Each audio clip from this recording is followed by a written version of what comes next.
السلام علیکم۔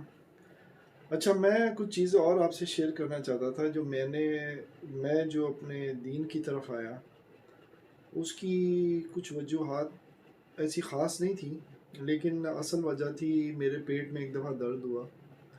تو میں اب آپ سے اپنی لائف کا ایک ایکسٹرا ایکسپیرینس شیئر کرنا چاہ رہا ہوں، جس کی وجہ سے میں اپنے آپ کو سمجھتا ہوں کہ میں ری کنورٹ مسلمان ہوا، یعنی تھا تو میں مسلمان الحمدللہ، پیدا بھی مسلمان گھرانے میں، لیکن جو آپ کو اندر سے کنوکشن ہوتی ہے، آپ کو احساس ہوتا ہے کہ یار یہ چیز غلط ہے، نہیں میں ایسے کروں گا، جو آپ کی زندگی میں وہ کسی بھی وجہ سے ہو سکتا ہے، مے بی آپ کے گھر میں کوئی حادثہ ہو، یا آپ کی زندگی میں حالات ایسے آئیں، یا آپ کو کوئی ایسا شخص مل جائے جس سے آپ بہت متاثر ہوں، یا کوئی بھی وجہ ہو سکتی ہے، ہر انسان کا جو لوگ مسلمان ہوتے ہیں، کنورٹ ہوتے ہیں، ان کے ساتھ بھی کچھ نہ کچھ وجوہات بنتی ہیں۔ اللہ تعالیٰ کا کام ہے، ہر پیغمبر ہیں، جس طرح ان کا مختلف زندگیاں ہوتی ہیں، اس طرح ہماری بھی مختلف زندگیاں ہوتی ہیں، اس میں مختلف قسم کے اثرات ہوتے ہیں، تو ہم دین کی طرف آتے ہیں، اور یہ اللہ کی توفیق ہوتی ہے۔ سب سے پہلی بات تو یہ، اس میں کسی کا کوئی کمال نہیں ہوتا، اسی لیے اللہ تعالیٰ نے ٹائم دیا ہوا ہے، جب تک آپ کی زندگی ہے کسی کو کوئی حق نہیں کہ کسی کے بارے میں یہ کہے کہ یہ بندہ نماز نہیں پڑھتا تو یہ کافر ہے، یہ بندہ روزہ نہیں رکھتا یہ تو منکر ہے، یا یہ تو مشرک ہے، یا اللہ معاف کرے۔ یہ چیزیں غلط ہیں کہ اللہ تعالیٰ ہمیشہ اپنے بندے سے یہ امید رکھتے ہیں کہ شاید یہ میرے پاس آ جائے، تبھی فرعون کو، موسیٰ کو بھیجا تھا فرعون کے پاس کہ تم اس سے جانا، نرمی سے بات کرنا، شاید وہ اللہ کی بات سن لے۔ حالانکہ اللہ تعالیٰ کو سب چیزیں پتہ ہوتی ہیں ڈیفینیٹلی، لیکن اللہ تعالیٰ نے ایک سسٹم بنایا ہوا ہے دنیا میں، اور اس کے مطابق ہی وہ چلتے ہیں، اور وہ یہ نہیں چاہتے کہ وہ زبردستی کسی کو ہاتھ، اگر اللہ تعالیٰ چاہتے تو ساری دنیا ایک سیکنڈ میں مسلمان ہو جاتی، کوئی مشکل تھوڑی ہے۔ دماغوں کو کنٹرول کرنا، دلوں کو پھیرنا تو اللہ کے ہاتھ میں، لیکن انہوں نے انسان کے اوپر یہ چیز چھوڑی ہے، اور اس کو ساری چیزیں دکھائی ہیں کہ وہ کیا چوز کرتا ہے۔ اصل تو کام یہی ہے نا، یہ تو وہ ہو جاتی ہے نا کہ آپ خود ہی اپنے ووٹ ڈال رہے ہو، اسی لیے تو فرشتے ہیں آلریڈی، فرشتے تو یہی کام کر رہے ہیں، انہوں نے تو کوئی غلط کام کرنا ہی نہیں، عبادت کر رہے ہیں اللہ کی، لیکن ہمارا درجہ جب بڑھتا ہے، جب ہم ساری چیزیں چھوڑ کے اللہ کو سمجھتے ہیں، جانتے ہیں، اس کو پہچانتے ہیں، اور اس کو فائنڈ کرتے ہیں۔ اصل میں اللہ تعالیٰ نے اپنے آپ کو فائنڈ کرنا مقصد رکھا ہے، وہ اسلام میں نہیں ہے، اصل میں کسی بھی دین میں نہیں ہے۔ یہ دین جو ہے یہ تو ہمیں بائی برتھ ملتے ہیں، اور ہمیں اس سے فرق نہیں پڑتا ہے، جب آپ اللہ کو جب فائنڈ کرتے ہو، جب آپ ریئلی فائنڈ کرنا چاہتے ہو۔ نہیں تو جو مسلمان بھٹکے ہوئے وہ کیا ہے، وہ ہے تو کلمہ گو ہے، لیکن وہ کوئی اسی طبقے کی فرقے کی طرف جا رہا ہے، وہ اس کو کافر کہہ رہا ہے، اس کو کافر کہہ رہا ہے، اور سارے لوگ صحیح رستے پہ بھی نہیں ہیں، نہ کرسچن ہے، نہ مسلمان ہے، نہ یہودی ہیں۔ اب یہ مسئلہ بھٹکے ہوئے کون لوگ ہیں؟ اب مسئلہ تو ہر اس کا 3 3 4 4، حالانکہ ہے تو 10 10 20 20 30 30 گروپ بڑے بڑے ہیں، لیکن چلو آپ 3 3 4 4 گروپ بھی نکال لو تو ایک دوسرے کو سارے برا کہہ رہے ہیں۔ اصل میں ان مذہبوں میں بھی اللہ نے ڈال کے ہمیں امتحان دیا ہے کہ تم مجھے کیسے پاؤ گے، تم مجھے کیسے فائنڈ کرو گے۔ تو بیسکلی مسلمان ہونے کا مطلب یہ نہیں ہے کہ آپ کو اللہ تعالیٰ مل گئے، کرسچن ہونے کا مطلب یہ نہیں ہے، اصل میں تو اللہ کو اپنی فائنڈنگ کروانی ہے۔ مذہب دے کے بھی ہم اس میں گمراہ ہیں، ہم فرقوں میں ہیں، ہم شرک میں ہیں، ہم غلط عادتوں میں اور غلط چیزوں میں ہیں۔ ہمیں جس چیز سے اللہ نے منع کیا ہم وہ کرتے ہیں، اور جس چیز کو اللہ نے کہا ہے نہ کرنے کا ہم اس سے اوائڈ کرتے ہیں۔ تو یہ اللہ کی فائنڈنگ جو ہے وہ ایسے نہیں آتی، یعنی کہ دنیا کمانے کے لیے تو اتنی محنت کرنی پڑے گی، اللہ تعالیٰ تو ایسے چونگے میں ایسے ہی مل جائے گی، ایسے نہیں ہوتا، اس کے لیے محنت کرنی پڑے گی آپ کو۔ سب سے پہلے منیمم کام یہ کہ اپنے دل میں کہ I want to find out where is my God, where is the real God, یعنی کہ حقیقی اللہ رب کون ہے، مجھے جاننا ہے، مجھے ڈھونڈنا ہے۔ سب سے پہلے یہ ہر فرقہ، ہر مذہب کے لوگوں کے لیے پہلی، میں نے جو کرسچنوں کو مسلمان ہوتے دیکھا ہے، میں نے جو تھائی لینڈ میں مسلمان کیا، وہ لوگ یہ کہتے ہیں کہ ہمارے ذہن میں ہمیشہ یہ سوال تھا کہ خدا کہاں ہے اور اصل خدا کون ہے۔ جن کے ذہنوں میں یہ سوال ہوتا ہے پھر، اور وہ اس کے لیے کوشش کرتے ہیں، منیمم ان کے دل میں یہ شوق ہوتا ہے، تو اللہ تعالیٰ انہیں رستہ ضرور دکھاتے ہیں۔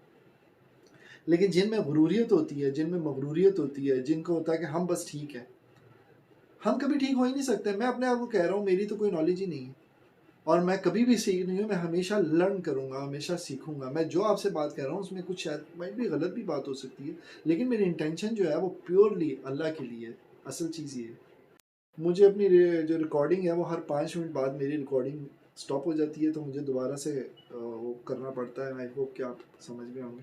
میں اس کو بعد میں سیٹ کر لوں گا. ابھی تو جو مجھے ایک فیلنگ آ رہی تھی کہ میں بات کروں، اور یہ فیلنگز جو ہوتی ہیں یہ ہر ایک کو نہیں آتی. یہ جو میں آپ سے اللہ کی آج بات کر رہا ہوں بغیر قرآن کے حدیث کے ٹاپک کے، ایک مثال دے رہا ہوں. نہ کسی مذہب کی بات ہے، نہ کسی امام کی بات ہے، نہ کسی ہمارے بابا جی مولانا کسی کی بات نہیں کر رہا.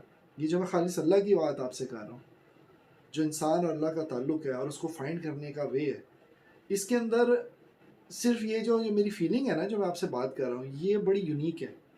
یہ ہر بندہ نہیں کر سکتا. ہر بندے کا، لوگ یوٹیوب پہ بیٹھ کے میری طرح ہی بات کر رہے ہیں، لیکن کوئی سیاست پہ کر رہا ہے، ویوز لانے کے لیے کر رہا ہے. میں آپ کو بتا رہا ہوں، میرا تو الحمدللہ آلریڈی چینل چل رہا ہے. میں مہینے کا $1,000، اس سے اوپر 2,000 3,000 انٹل $8,000 5,000 6,000 تک کما لیتا ہوں الحمدللہ. میں یہ ویڈیوز اس لیے نہیں بنا رہا کہ مجھے ویوز چاہیے یا مجھے بڑا وہ. یہ میں نے کیمرہ سمپل رکھا ہے اپنے کیمرے کا، کوئی سسٹم نہیں، کوئی کتاب نہیں پاس. جو ذہن میں بات ہے، جو زندگی کا تجربہ ہے، دل سے بات کر رہا ہوں بس. تو ٹاپک کی طرف واپس آتا ہوں. یہ جو اصل میں ویڈیو کٹ گئی، تو ردم میرا، میں نے بتانا تھا کہ یہ اصل میں کٹ گئی ویڈیو، ہر 5 منٹ بعد کٹ جاتی ہے. تو میں کہا تھا کہ یہ جو اللہ تعالیٰ نے ہر انسان کو فائنڈ کرنے، میں نے جن سے بھی پوچھا وہ یہی کہتے تھے کہ ہم فائنڈ کرنا چاہتے تھے، تو وہ اسلام کی طرف آئے ہیں اور کنورٹ ہوئے. تو میرا بھی یہی تھا کہ میں مسلمان ہوں جیسے آپ لوگ ہو، جو بھی مسلمان ہیں، یا ایون ہندو بھی ہیں، کرسچن بھی ہیں. لیکن وہی ہے کہ ٹریڈیشنل، جو ہم بائی بورن گفٹڈ نہیں ہوتے کہ بس جی ٹھیک ہے نماز پڑھنی ہے، روزہ رکھنا ہے. اب یہ ساری چیزیں جو ہے ہمیں اپنی زندگی میں کرنی ہے، کیونکہ بتایا گیا ہے، سکھایا گیا ہے. سب سے پہلے تو ماں باپ، میں یہی سوچا کہ اگر میرے ماں باپ بدھسٹ ہوتے تو میں بدھسٹ ہوتا 100%. آپ بھی ہوتے. اگر آپ کے ماں باپ کرسچن ہوتے تو آپ کرسچن نہ ہوتے؟ بتاؤ مجھے ایمانداری سے. اگر آپ کے ماں باپ جیوز ہوتے تو آپ بھی جیوز ہوتے. تو میں جو مسلمان ہوں، میں نے کیا فائنڈ کیا، میرا کیا تعلق ہے؟ تو میں ایک سوچ میں پڑ گیا. اچھا، اس سے پہلے اصل میں ایک سٹوری اور ہے جو سب سے سٹرونگ سٹوری ہے. وہ یہ ہے کہ اس ٹائم 2023 کا اینڈ چل رہا ہے، نومبر 2013 میں، ایگزیکٹلی 10 سال پہلے. 2013 نہیں، 2013 نہیں، 2012 کی بات ہے. میرے پیٹ میں درد ہوا. میں نے کہا کیا مسئلہ ہے، میری تو ابھی عمر بھی اتنی نہیں ہے، ابھی 30s میں تھا. تو میں نے کہا یار یہ پیٹ میں درد ہو رہا ہے، چلو کوئی بات نہیں، کھانا کھاتا تو پیٹ میں درد ہو رہا ہے. اچھا، کوئی ڈائجیشن پرابلم بھی نہیں تھی. میں نے کہا پیٹ میں کیوں درد ہو رہا ہے، ڈاکٹر کے چلے جاتے ہیں، دکھا دیتے ہیں. ڈاکٹر نے وہی دوائی دی ایسے ایسے لکھ کے. یہ میں آپ کو زندگی کا ایک وہ سٹارٹ بتا رہا ہوں جو میرے لائف چینجنگ تھا. ابھی یہ پھر ویڈیو 5 منٹ بعد بند ہو جائے گی. میرا دماغ ایک سائڈ پہ، میں ٹائم کو دیکھ رہا ہوں، بات کر رہا ہوں، لیکن چلو کوئی بات. اچھا، میں نے کہا یہ تو بڑا مسئلہ ہے. یہ تو کہتے ہیں پیٹ میں درد ہوا ہے، فرسٹ ٹائم ہوا. میں نے کہا چلو ڈاکٹر کے چلا گیا، اس نے دوائی لکھ کے دی پروفیشنل سٹائل میں.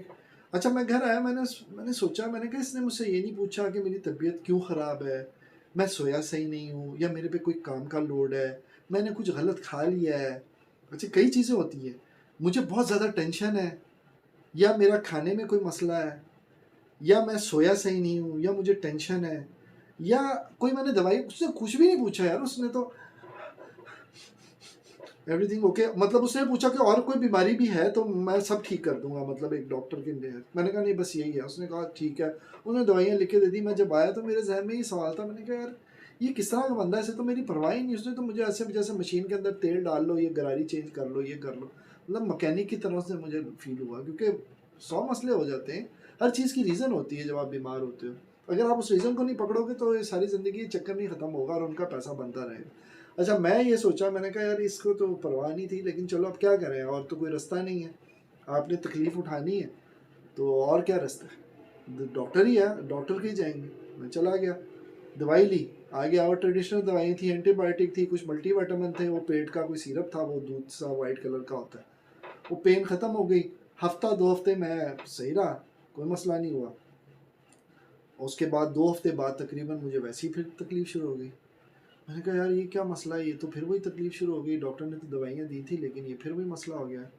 میں نے حالانکہ مرچیں کھانا بھی احتیاط شروع کر دی، کیونکہ ڈاکٹر کو پیسے دے کے